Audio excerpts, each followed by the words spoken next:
All right, so we just finished up talking about parallelograms. We're going to add some more shapes. And the three we're going to talk about today are also parallelograms. And so they're going to hold those properties, but they're going to have their own properties as well. And like I said before, you got to study your properties. Study, study, study. All right, and remember which shape has which properties. Okay, so we ought to be able to use the properties of rhombuses, rectangles, and squares when we're done here, and be able to classify the types of quadrilaterals that we're going to, as far as these guys are parallelograms. You see your key vocabulary terms there. Make sure you understand what those are. Biconditional statements we haven't talked about in a while, so I'll point those out. And as a matter of fact, the very first thing we take a look at is this rhombus corollary, or the definition of a rhombus. Basically, but the rhombus corollary is an example of a biconditional statement. Remember, biconditional statements always have this if and only if in them. And it means that the original conditional statement and its converse are both true. And what the corollary says that if a quadrilateral is a rhombus if and only if it has four congruent sides. Okay? So for example, this quadrilateral ABCD is a rhombus if and only if AB and DC are congruent to AD and BC, if all four sides are congruent. Okay? Now here's what's important here. If this is a quadrilateral and all four sides are congruent, it is a rhombus. I don't care what the angle measures are. It doesn't matter. Okay? The second we know that a quadrilateral has four congruent sides, it is a rhombus. Period. And it will hold all the rhombus properties. Done. Okay? Now, that being said, since all four sides are congruent, the opposite sides must be congruent as well. And that was one of our ways of proving a parallelogram. So what does that tell us? It tells us that a rhombus is a parallelogram and therefore holds those properties too. Opposite angles are congruent. Opposite sides are obviously congruent. Opposite sides are parallel. Diagonals bisect each other. And consecutive angles are going to be supplementary. All of those five properties are still true for a rhombus because it is a parallelogram. Okay? Now, next, rectangle. A quadrilateral is a rectangle if and only if it has four congruent angles. Okay?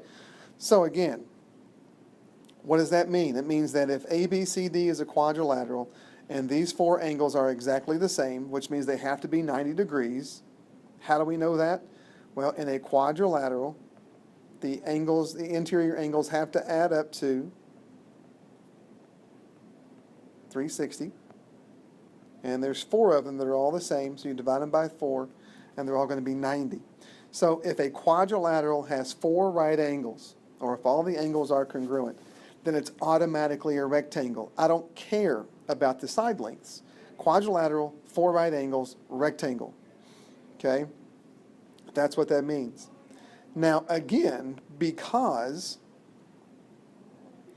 all the angles are right angles, that means that the opposite angles are congruent, both pairs, which means this guy is also a parallelogram. This guy is also a parallelogram, just like the rhombus. So, diagonals bisect each other, opposite angles are congruent, obviously, opposite sides are congruent, opposite sides are parallel, consecutive angles are supplementary. All of those properties hold true as well. You need to understand that. Okay? And last but not least, we have a corollary or a definition for a square. A quadrilateral is a square if and only if it is a rhombus and a rectangle both. Right? Which means that all the sides are congruent and all the angles are congruent. So a quadrilateral is a square if and only if all the sides are congruent and all the angles are congruent. Okay? So it's basically a rhombus and a rectangle. Okay? In order for this to be a square, we would have to know that all 4 sides are congruent and all 4 angles are 90. Now, again, if that's the case, opposite sides are congruent. So this is also a parallelogram, which means that the diagonals are going to bisect each other. Everything else that's true. Opposite sides are parallel. Consecutive angles are supplementary. Okay? All the properties of a parallelogram are going to hold up here for a square as well. Okay? All right. So, trying to differentiate between rhombus, rectangle, square, that kind of thing. Example 1 here, for any rhombus QRST, decide whether the statement is always or sometimes true. Okay? Well, it would be helpful if we could draw this QRST. Now, if it's a rhombus, all the sides are congruent.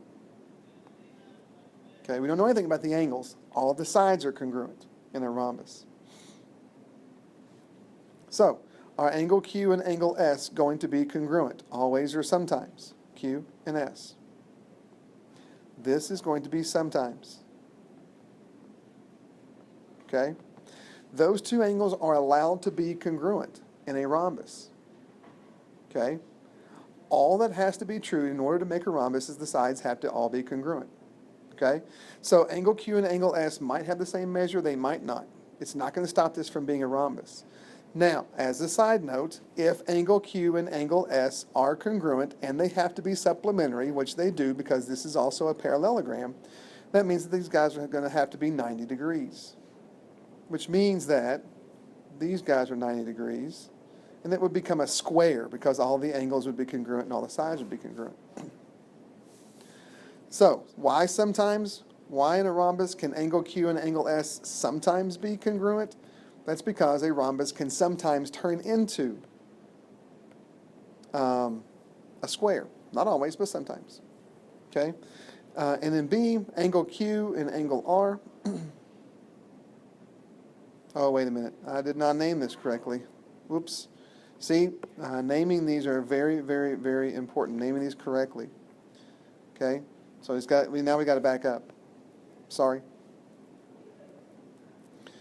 Now, QRST. Remember when we name a quadrilateral, we pick a vertex and go in order. My fault. Angle Q and angle S here are now opposite angles. Since a rhombus is a parallelogram, those opposite angles are always going to be true. They're always going to be congruent. Okay? Now, Q and R are sometimes going to be congruent because of what we just talked about. Okay? Because that rhombus can have 4 right angles, which would make it a square then. Okay? So rhombus doesn't have to be a square, but a square does have to be a rhombus, if that makes any sense. All right? Okay. Now, take a second and try these 3 examples. Stop the video, come up with some answers, start them back up, and see if you're right.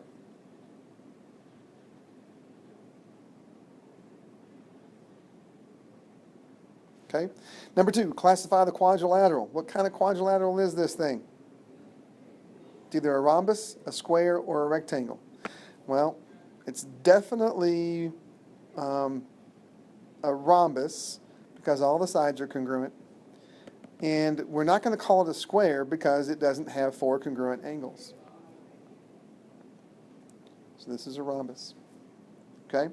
Number 3, for any rectangle EFGH, is it always or sometimes true that FG and GH are congruent? Or rectangle EFGH. Is it true sometimes or always that FG and GH are congruent? Well, this is going to be sometimes. Okay? Because for it to be a rectangle, all 4 of these angles would have to be congruent, and that's it. That's it. We don't know anything about the sides.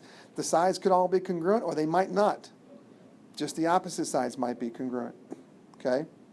Now, if all of the sides, so the opposite angles, EH and FG, will always be congruent, but not these consecutive sides, FG and GH. Now, they can be, and it would still be considered a rectangle because all the angles would be congruent. But if we squeeze this together to where FG and GH are the same length, then this guy would become a square. Okay? Which is also a rectangle because the square is a quadrilateral with 4 congruent angles. Okay? Speaking of which, number 4, quadrilateral has 4 congruent sides, 4 congruent angles. Sketch the quadrilateral and classify it. Okay? 4 congruent angles, 4 congruent sides. This guy is a square. Pretty rough drawing, but it's a square and you get the point. Okay? Got to make sure we can differentiate. All right. Now, with these 3 guys, they do have their own theorems, their own properties. Okay? In a rhombus, okay, if a parallelogram is a rhombus, then the diagonals are going to be perpendicular.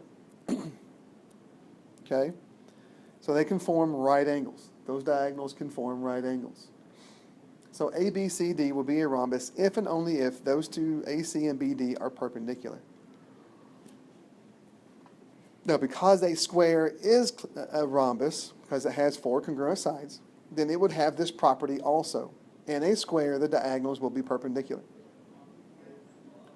Okay? Now, the next theorem, a parallelogram is a rhombus if and only if each diagonal bisects a pair of opposite angles. Okay? And you can kind of see here, these diagonals will bisect these vertex angles. Bisect angle C, bisect angle A, bisect angle D, and bisect angle B. A rhombus will do that. Okay? But because a square is a rhombus, that would be true in a square as well. It will bisect those opposite angles. Okay? Now, the last theorem here, a parallelogram is a rectangle if and only if its diagonals are congruent. So in a rectangle, the diagonals, not only do they bisect each other because it's a p-gram, but they're also going to be congruent, which means that all four of these pieces are going to be the same. Okay? Which means that in a square that will be true, because a square does also classify or does also qualify as a rectangle. A square is a quadrilateral with four congruent angles. That's what makes it a rectangle. Okay? So all of these properties a square will hold as well. Okay? It's tough. A lot of properties floating around here. And some of these guys will have these properties and some of them won't and all that kind of stuff. So it's tough. You got to start studying.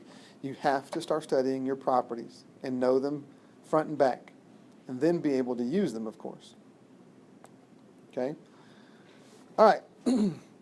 Number 5, example 5 here. Sketch rectangle A, B, C, D. No problem. A, B, C, D. All we know for sure is that this is a rectangle. That's all we know for sure. Now list everything you know about it. List it. You don't need to draw it in a picture, but list it. Okay? What do you know? Well, all angles are congruent. As a matter of fact, they're 90 degrees. The diagonals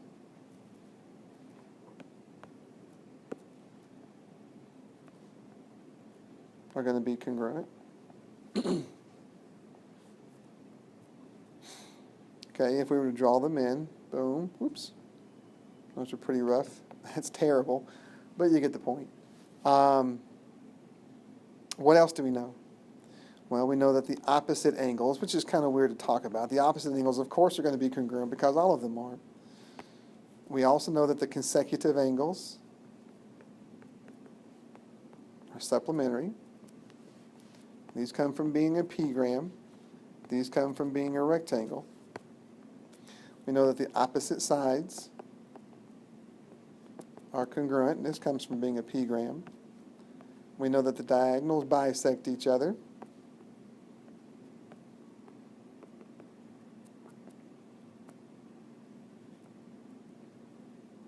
And if we ever need it, we know that the opposite sides are parallel.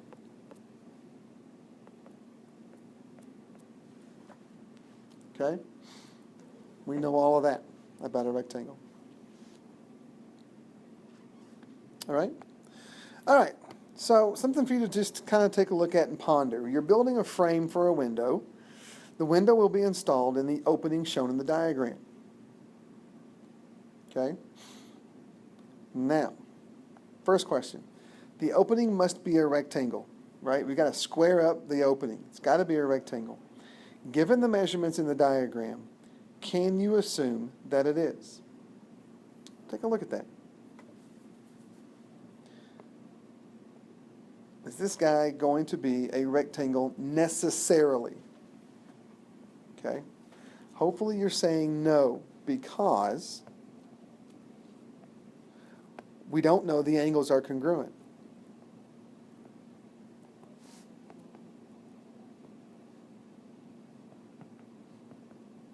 Okay?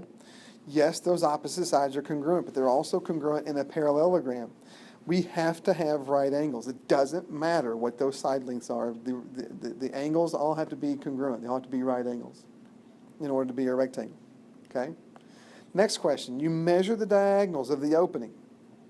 And the diagonals are 54.8 inches and 55.3 inches. What can you conclude about the shape of the opening? Okay? So you measure the diagonals here and here. And what you get are these two measures. Okay? We can still conclude that this is not a rectangle. Okay? Because in a rectangle,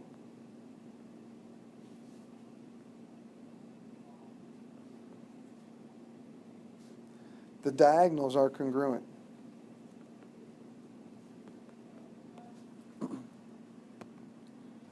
Okay? All right. That's it. So, I mean, a lot of different things that we can do to approach this rhombus, rectangles, and squares. You just got to know which properties hold for those shapes and be able to apply them. Okay, your homework's out in Canvas. Give that a shot, and we will talk about it next time.